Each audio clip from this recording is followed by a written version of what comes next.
दोस्तों, अगर आप भी भारतीय क्रिकेट टीम और इंग्लैंड के बीच खेली जा रही 5 मैचों की टेस्ट श्रृंखला के पहले दिन का रोमांचक महामुकाबला देखने के बाद खुश हैं, हमारी इस वीडियो को एक लाइक जरूर कीजिए। आज हमारी इस वीडियो का शानदार लाइक टारगेट सिर्फ 500 लाइक है, तो हमारी इस वीडियो को लाइक करना नहीं भूलिए। जी हां दोस्तों, बिल्कुल सही सुन रहे हैं। भारतीय क्रिकेट टीम इस समय इंग्लैंड दौरे पर है, जहां पर इंग्लैंड के हेडिंगले लीड्स के मैदान पर 5 मैचों की टेस्ट सीरीज का पहला टेस्ट महामुकाबला खेला गया। यह एंडरसन तेंदुलकर टेस्ट सीरीज के अंतर्गत जब पहले दिन का महामुकाबला शुरू हुआ, तो इस महामुकाबले में जहां भारतीय कप्तान शुभमन गिल की कप्तानी में भारतीय टीम के सामने बेन स्टोक्स की कप्तानी वाली इंग्लैंड टीम खड़ी हुई थी। इस महामुकाबले में जब टॉस के लिए सिक्का उछाला गया, तो इंग्लैंड के कप्तान बेन स्टोक्स ने टॉस जीता और पहले गेंदबाजी का फैसला चुना। भारतीय टीम को पहले बल्लेबाजी करने के लिए आमंत्रित किया गया, जहां पर भारतीय क्रिकेट टीम की तरफ से 2 घातक बल्लेबाज आज मैदान पर उतरे, जहां पर आज एक नई ओपनिंग जोड़ी के रूप में यशस्वी जायसवाल और केएल राहुल भारतीय टीम की शुरुआत दिलाने के लिए आए। पारी का पहला ओवर करने की जिम्मेदारी क्रिस बॉक्स के हाथों में दी गई। इस ओवर में भारतीय टीम ने शानदार शुरुआत की। दरअसल बाएं हाथ के बल्लेबाज यशस्वी जायसवाल ने अंतिम गेंद पर शानदार ऑफ स्टंप के बाहर डाली गई गेंद को डिफेंड करने का प्रयास किया।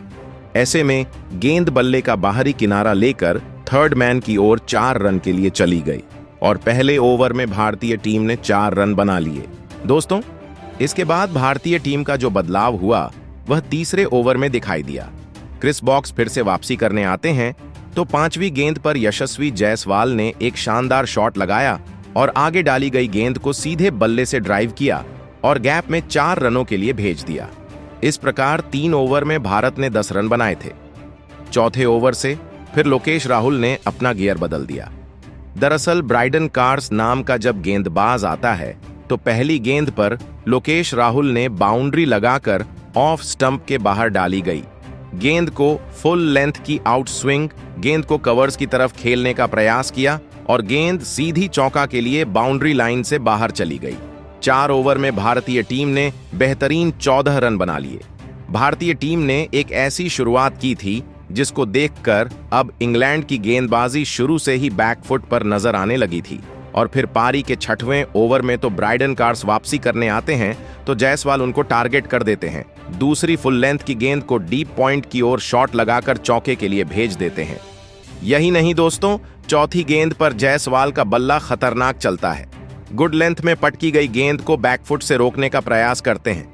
बाहरी किनारा लेकर सीधी थर्ड मैन की तरफ चौके के लिए गेंद चली गई।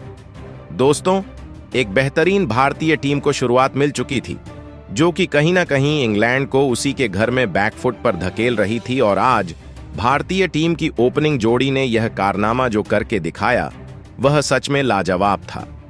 नई ओपनिंग जोड़ी सफल होते हुए नजर आ रही थी और देखते ही देखते दोनों बल्लेबाज एक बेहतरीन टीम को शुरुआत दिलाते जा रहे थे। फिर पारी के 11वें ओवर में जोश टनंगू नाम का एक गेंदबाज आता है, तो जोश टनंगू को 5वीं गेंद पर एक शानदार ड्राइव करके यशस्वी जायसवाल एक सीधी गेंद को सीमा रेखा से बाहर बाउंड्री के बाहर भेज देते हैं और 11वें ओवर में टीम बिना कोई विकेट खोए 32 रन शानदार तरीके से बना चुकी थी।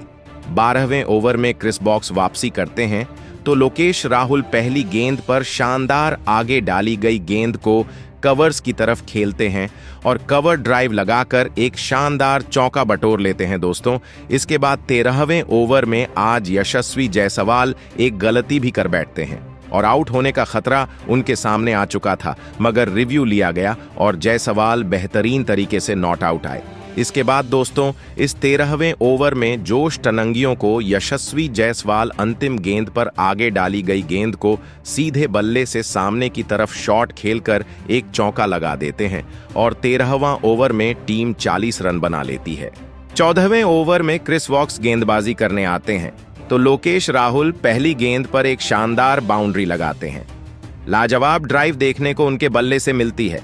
सीधी गेंद तेजी से कवर्स के बाहर चली जाती है।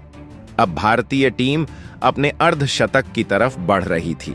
और दोनों बल्लेबाजों ने कमाल की बल्लेबाजी करके आज बेन स्टोक्स को परेशान कर दिया था।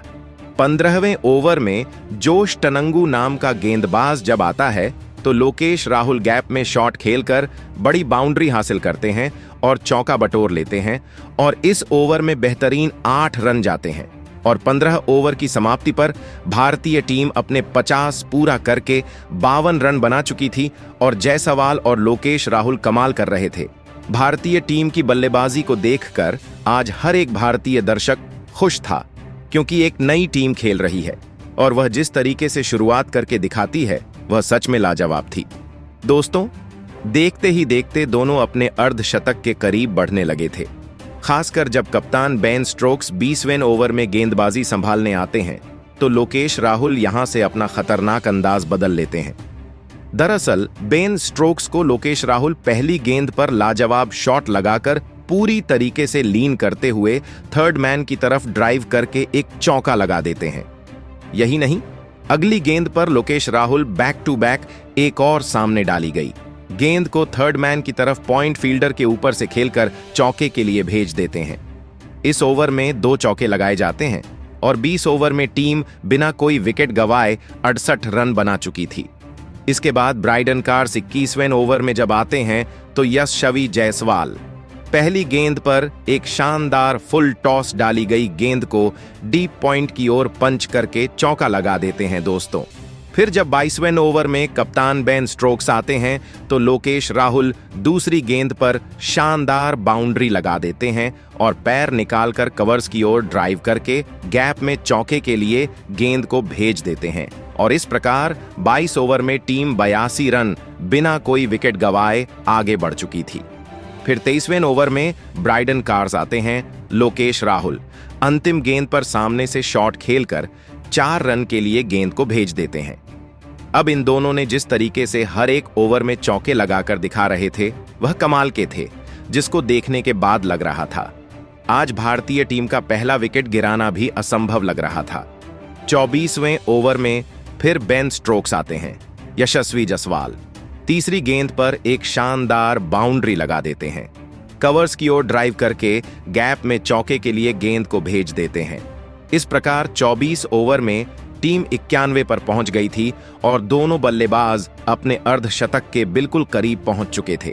मगर 25वें ओवर में ब्राइडन कार्स आकर आखिरकार भारतीय टीम को पहला झटका देते हैं। 5वीं गेंद पर लोकेश राहुल को एक गेंद करते हैं और ऑफ स्टंप बाहर डाली गई आउट स्विंग गेंद को दूर से ही कवर की ओर ड्राइव करने के प्रयास में लोकेश राहुल के बल्ले से किनारा लेकर गेंद स्लिप में गई और जो रूट ने उनको शानदार तरीके से कैच कर लिया और इस प्रकार लोकेश राहुल आज 42 रन की पारी खेलकर आउट हो गए। अब आज दोस्तों, पहला विकेट गिर जाने के बाद अब टेस्ट में डेब्यू करने वाले साई सुदर्शन मैदान पर आते हैं। दोस्तों, साई सुदर्शन को आज लग रहा था कि बेहतरीन बल्लेबाजी करके वह अपनी टीम को आगे बढ़ाएंगे, मगर आज डेब्यू महामुकाबले में साई सुदर्शन कुछ नहीं कर पाते। दरअसल 26वां ओवर लेकर जब बेन स्टोक्स आते हैं साई सुदर्शन उनको चौथी गेंद पर लेग स्टंप के बाहर डाली गई गेंद पर फ्लिक करने का प्रयास करते हैं और ऐसे में अंदरूनी किनारा लेकर कीपर के दाएं की ओर गई। जिमी स्मिथ ने डाइव लगाकर कैच पकड़ लिया। साई सुदर्शन आज डेब्यू मैच में बिना कोई खाता खोले पवेलियन चले गए और 92 रन पर दूसरा बड़ा झटका भारतीय टीम को लग गया। एक बेहतरीन शुरुआत के बाद भी बैक टू बैक विकेट गिर गए थे। इसके बाद लंच का समय हो गया और लंच तक टीम ने 92 रन बना लिए थे। दोस्तों, इसके बाद जब मैच शुरू होता है तो बल्लेबाजी करने के लिए शुभमन गिल कप्तान मैदान पर आते हैं और आज शुभमन गिल और यशस्वी जायसवाल के कंधों पर एक बड़ी जिम्मेदारी आ गई थी कि यह दोनों मिलकर अपनी टीम को आगे बढ़ाएं। यहां से इन दोनों की जो साझेदारी शुरू होती है वह सच में लग रहा था कि असली ओपनिंग जोड़ी तो यह आई है और देखते ही देखते इन दोनों ने अपनी टीम को महज 29वें ओवर तक 100 के पार पहुंचा दिया था। 29वां ओवर लेकर जब ब्राइडन कार्स आते हैं तो अंतिम गेंद पर शुभमन गिल अपना एक शानदार स्क्वायर ड्राइव लगाकर चौका बटोर लेते हैं और इस प्रकार 29 ओवर में भारतीय टीम 2 विकेट खोकर 105 रन पूरे कर लेती है। और अब ऐसे जायसवाल अपने अर्धशतक के करीब जा रहे थे। दोस्तों, आपको बता दें पारी का जब 32वां ओवर लेकर क्रिस वॉक्स आते हैं तो यहां से कप्तान शुभमन गिल सॉफ्ट हैंड से शॉट खेलते हैं। गली की दिशा में थर्ड मैन की तरफ गैप में बाउंड्री हासिल करके चौका बटोर लेते हैं। यही नहीं दोस्तों, क्रिस वॉक्स को चौथी गेंद पर शुभमन गिल चहलकदमी करते हुए फुल टॉस बना देते हैं और मिड ऑफ की दिशा में खेलकर चौका बटोर लेते हैं। फिर 5वीं गेंद पर back to back Shubman Gill के द्वारा अगला फ्रंट फुट्स की ओर शॉट लगाया जाता है और चौका बटोरा जाता है। इस ओवर में बेहतरीन 12 रन के साथ टीम 32 ओवर में 124 रन बना चुकी थी दोस्तों। यही नहीं, इसके बाद जायसवाल अपने बिल्कुल अर्धशतक के करीब पहुंच गए थे और लग रहा था यह जल्दी अर्धशतक पूरा कर लेंगे, मगर उनसे पहले टेस्ट को T20 बना चुके शुभमन गिल कमाल कर रहे थे। दरअसल 34वें ओवर में क्रिस वॉक्स को शुभमन गिल स्ट्रेट ड्राइव लगाकर अंतिम गेंद पर एक चौका लगा देते हैं और टीम 132 रन बना देते हैं।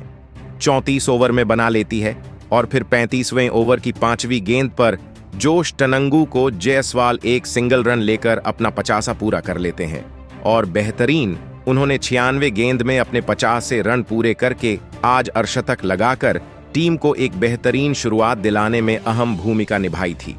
उनकी बल्लेबाजी ने आज कहीं ना कहीं बेन स्टोक्स को और उनकी टीम को परेशान करके रख दिया था। दूसरी तरफ शुभमन गिल एक खतरनाक बल्लेबाजी करते हुए नजर आ रहे थे और सिंगल डबल नहीं, सीधे चौकों में खेल रहे थे। 36वें ओवर में क्रिस वॉक्स आते हैं। शुभमन गिल तीसरी गेंद पर कवर ड्राइव लगाकर ऑफ स्टंप के बाहर डाली गई गेंद को दूसरे ही पैर निकालकर ड्राइव करके चौका लगा देते हैं और इस प्रकार टीम 36 ओवर में 142 रन 2 विकेट खोकर बना चुकी थी। भारतीय बल्लेबाजी जिस तरीके से कमाल कर रही थी और इन दोनों ने मिलकर अपनी टीम को जिस तरीके से आगे बढ़ाया था और खासकर कप्तान शुभमन गिल की बल्लेबाजी ने सबको चौंका दिया था। उन्होंने टेस्ट को T20 बनाकर जो बल्लेबाजी की थी, आज इंग्लैंड को उसी की सरजमी पर हैरान कर दिया था और लग रहा था कि जैसे कि विराट कोहली स्वयं खेलने आ गए हों। फिर 38वां ओवर लेकर क्रिस वॉक्स आते हैं दोस्तों। ऐसे ही जायसवाल को क्रिस वॉक्स पहली गेंद डालते हैं। लाजवाब ड्राइव शॉट खेलकर जायसवाल चौका लगा देते हैं। फिर तीसरी गेंद पर क्रिस वॉक्स को जायसवाल बैकफुट पर जाकर उछाल भरी गेंद को एक्स्ट्रा कवर्स की तरह पंच कर देते हैं। नतीजा चौका होता है। फिर 5वीं गेंद पर जायसवाल तीसरी बाउंड्री लगाते हैं और शानदार पॉइंट की तरफ चौका लगा देते हैं। इस ओवर में 13 रन के साथ टीम 150 से आगे 158 रन 2 विकेट गंवाकर पूरे कर लेती है। भारतीय टीम की जो शुरुआत सभी ने उम्मीद की थी, उससे घातक शुरुआत भारतीय युवाओं ने दी थी दोस्तों। फिर 40वां ओवर लेकर शोएब बशीर आते हैं। यहां से स्पिन कुछ कर पाती तो जायसवाल पहली गेंद पर कट शॉट खेलकर सीमा रेखा से बाहर 4 रन के लिए गेंद को पहुंचा देते हैं और 40 ओवर में टीम 165 रन 2 विकेट खोकर बना चुकी थी दोस्तों। फिर पारी का 41वां ओवर जोश टनंगू को दिया जाता है। यहां से यशस्वी जायसवाल अंतिम गेंद पर अद्भुत शॉट खेलते हैं। हवा में स्क्वायर कट करके पॉइंट की ओर गगनचुंबी 6 प्राप्त किया जाता है और 41 ओवर में भारतीय टीम बेहतरीन 172 रन पूरे कर लेती है। 42वां ओवर जब शोएब बशीर लेकर आते हैं तो शुभमन गिल यहां से पहली गेंद पर एक लूज गेंद को शॉट खेलने के चक्कर में आउटसाइड को लेकर गली की तरफ चौका बटोर लेते हैं दोस्तों। फिर पारी का 43वां ओवर आता है जो जोश तनाग्यू आते हैं। शुभमन गिल उनको दूसरी गेंद पर एक शानदार शॉट आर्म स्मैश करके सीमा रेखा से बाहर गेंद को भेज देते हैं और अपना अर्धशतक पूरा कर लेते हैं। बतौर कप्तान उनका टेस्ट में यह बतौर कप्तान डेब्यू करते हुए उन्होंने 50 रन जड़कर सभी को बता दिया कि आने वाले समय में वह घातक अंदाज में दिखाने वाले हैं। दोस्तों, जायसवाल भी अपने शतक की तरफ बढ़ने लगे थे। फिर शुभमन गिल और जायसवाल की इस जोड़ी ने आज इंग्लैंड के गेंदबाजों की जो धज्जियां उड़ाई थीं, वह देखने लायक थी। पारी के जब 46वें ओवर में शोएब बशीर आते हैं तो जायसवाल 5वीं गेंद पर कड़क शॉट लगाते हैं और ऊपर डाली गई फ्लाइटेड गेंद को जोर से सामने की ओर शॉट खेलकर एक शानदार चौका लगा देते हैं और फिर 46 ओवर में टीम 195 रन 2 विकेट खोकर बना चुकी थी। दोस्तों, इन दोनों ने अपनी टीम को बेहतरीन अंदाज में आगे बढ़ाते हुए कब 200 के नजदीक पहुंचा दिया, पता नहीं चला। 49वें ओवर में ब्राइडन कार्स आते हैं तो जायसवाल उनको पहली गेंद पर शानदार कट शॉट लगाकर 4 रन के लिए गेंद को भेज देते हैं और इसके साथ ही भारतीय टीम अपने स्कोर बोर्ड पर 200 रन पूरे कर लेती है। फिर 49वें ओवर की चौथी गेंद पर ब्राइडन कार्स को जायसवाल एक और कट शॉट लगाकर ऑफ स्टंप के बाहर करारा चौका लगाते हैं। फिर 49वें ओवर की 5वीं गेंद पर यशस्वी जायसवाल अपना एक और चौका लगाकर अपने निजी स्कोर को 99 पर पहुंचा देते हैं। अंतिम गेंद पर ऐसे यशबाल एक शानदार सिंगल रन लेकर 144 गेंदों में अपना शतक पूरा करके इतिहास रच देते हैं और एक शानदार सेलिब्रेशन देखा जाता है और सभी कोई उनके स्वागत में तालियां बजाते हुए नजर आ रहा था। जायसवाल की बल्लेबाजी ने आज जो कमाल किया था वह इंग्लैंड कभी नहीं भूलेगा और 49 ओवर में टीम 2 विकेट खोकर 209 रन पूरे कर लेती है। दोस्तों, इसके बाद दूसरा सेशन खत्म होते होते टीम ने 51 ओवर में 215 रन 2 विकेट खोकर बना लिए थे और जिस तरीके से शुभमन गिल और जायसवाल के बीच में साझेदारी हो रही थी उसको देखकर लग नहीं रहा था कि इंग्लैंड को आज यह वापसी करने का मौका देंगे। फिर तीसरा सेशन चालू हुआ।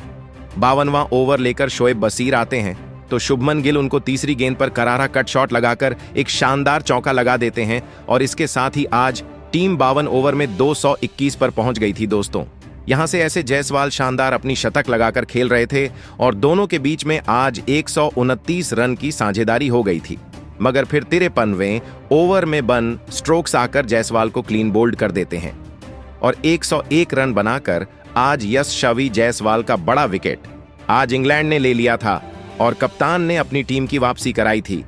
मगर भारतीय बल्लेबाजी ने जिस तरीके से कमाल किया था वह देखने लायक था और 221 पर तीसरा बड़ा झटका भारत को लगता है, मगर इसके बाद घातक बल्लेबाजी करने के लिए ऋषभ पंत मैदान पर आते हैं और आते हुए 5वीं गेंद पर आक्रामक शॉट लगाकर बन स्टोक्स को सीधे बल्ले से शानदार चौका लगा देते हैं और इसके साथ ही वह अपना घातक अंदाज दिखाना शुरू कर देते हैं। फिर यहां से शुभमन गिल और ऋषभ पंत के कंधों पर जिम्मेदारी थी, वह अपनी टीम को अच्छे स्कोर तक ले जाएं और आज लीड्स में कमाल करके दिखाएं। फिर पारी के 62वें ओवर में शोएब बशीर आते हैं तो शुभमन गिल उनको 5वीं गेंद पर करारा मिड विकेट की ओर स्लॉग स्वीप लगाते हैं और एक चौका हासिल कर लेते हैं। फिर पारी के 63वें ओवर में कप्तान स्ट्रोक्स आते हैं शुभमन गिल, उनको चौथी गेंद पर एक शानदार चौका लगा देते हैं। पैरों पर डाली गई गेंद को खूबसूरती से कलाइयों के सहारे फ्लिक करके फाइन लेग की तरफ बाउंड्री हासिल करके और इसके साथ ही टीम अपने 250 रन भी पूरे कर चुकी थी। भारतीय बल्लेबाजों ने जिस तरीके से आज इंग्लैंड को उसी की सरजमी पर कुचला है ना, वह सच में देखने लायक है।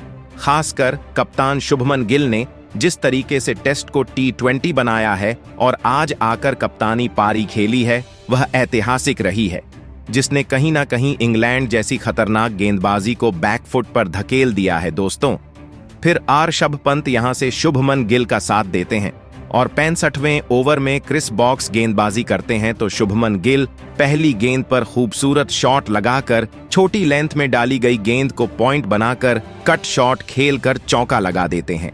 इस प्रकार टीम 65 ओवर में 269 रन 3 विकेट खोकर पूरे कर चुकी थी।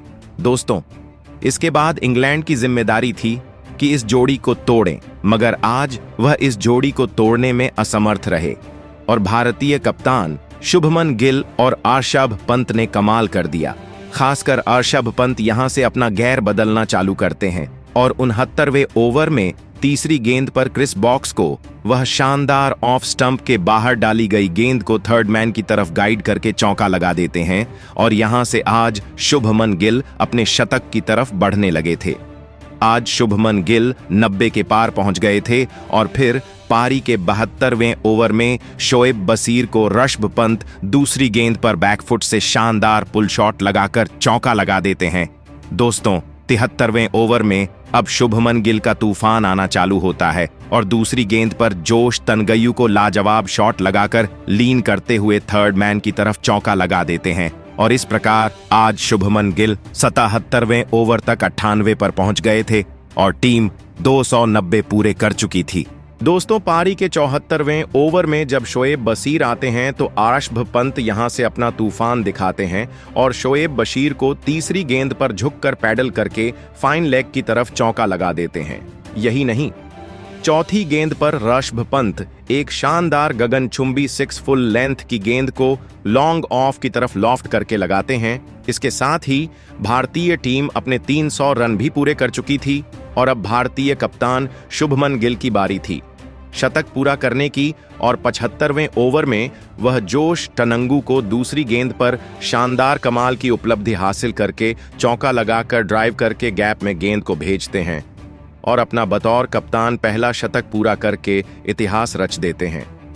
पूरा स्टेडियम उनके स्वागत में तालियां बजाते हुए नजर आ रहा था और कप्तान ने आज बता दिया था कि वह सच में भविष्य के विराट कोहली नजर आने लगे थे। यही नहीं, जोश टनगयू को अंतिम गेंद पर शुभमन गिल फाइन लेग की तरफ एक पुल शॉट लगाकर गगनचुंबी 6 लगा देते हैं। 75 ओवर में आज 3 विकेट खोकर टीम 312 रन विशाल स्कोर बोर्ड पर लगा चुकी थी। इंग्लैंड का कोई भी गेंदबाज आज भारतीय टीम को किसी भी सेशन में बैकफुट पर नहीं धकेल पाया था और तीसरा सेशन भी भारतीय टीम के नाम रहने वाला था। दोस्तों, इसके बाद शुभमन गिल का साथ दे रहे ऋषभ पंत भी कब बल्लेबाजी करते हुए अपने अर्धशतक के कवर करीब पहुंच गए, पता नहीं चला। 69 ओवर में जोश टनंगू आते हैं तो कप्तान शुभमन गिल 5वीं गेंद पर छोटी लेंथ की गेंद को क्रीज में रहकर कवर्स की ओर कट लगाकर चौका लगा देते हैं। इस प्रकार टीम 69 ओवर में 330 रन 3 विकेट खोकर पूरे कर लेती है। तो दूसरी तरफ आज ऋषभ पंत कमाल की बल्लेबाजी करते हुए 81वें ओवर की दूसरी गेंद पर क्रिस बॉक्स को एक शानदार तिरछे शॉट लगाकर अपना चौका लगाते हैं और साथ ही वह अपना अर्धशतक भी पूरा कर लेते हैं। उनके इस तूफानी अर्धशतक ने सभी को मजबूर कर दिया था कि उनके लिए तालियां बजाएं। ऋषभ पंत की बतौर बल्लेबाजी या वापसी कहीं ना कहीं भारतीय टीम के लिए शुभ संकेत रही और बेन स्टोक्स के लिए बहुत बुरी साबित हुई। 92वें ओवर में जब ब्राइडन कार्स आते हैं तो कप्तान शुभमन गिल गेंद को स्लिप फील्डर के ऊपर से लेटकर शॉट खेलकर चौके के लिए भेज देते हैं। फिर 5वीं गेंद पर ब्राइडन कार्स को ऋषभ पंत कड़क शॉट लगाकर मिड विकेट की तरफ एक चौका लगा देते हैं और 82 ओवर में 3 विकेट खोकर 350 रन भारतीय टीम पूरे कर चुकी थी और इसके बाद बेहतरीन शुभमन गिल और ऋषभ पंत कमाल कर देते हैं और अपनी टीम को एक विशाल स्कोर तक ले जाते हैं। फिर दिन का अंतिम यानी 85वां ओवर लेकर क्रिस बॉक्स आते हैं तो ऋषभ पंत पहली गेंद पर गगनचुंबी 6 आगे पटकी गई। गेंद पर मिड विकेट की ओर से लगाते हैं, सीधा स्टैंड में गेंद जाती है गगनचुंबी 6 के लिए और इस ओवर के साथ ही पहले दिन का खेल समाप्त होता है। भारतीय टीम ने 3 विकेट खोकर 359 रन स्कोर बोर्ड पर लगा दिए हैं। अभी क्रीज पर ऋषभ पंत 102 गेंदों में 65 रन बनाकर जमे हुए हैं, जबकि कप्तान शुभमन गिल ने 127 रन 175 गेंदों में बना लिए थे और पहले दिन में भारतीय बल्लेबाजी आगे रही और इंग्लैंड की गेंदबाजी फिसड्डी साबित हुई। इंग्लैंड को उसी के घर में भारतीय युवा कप्तान की कप्तानी में भारतीय टीम ने कमाल किया है। तो ऐसे में भारतीय कप्तान की इस पारी को आप 10 में से कितने अंक देंगे? कमेंट में प्रतिक्रियाएं दीजिए। नए हैं, सब्सक्राइब कीजिए। धन्यवाद।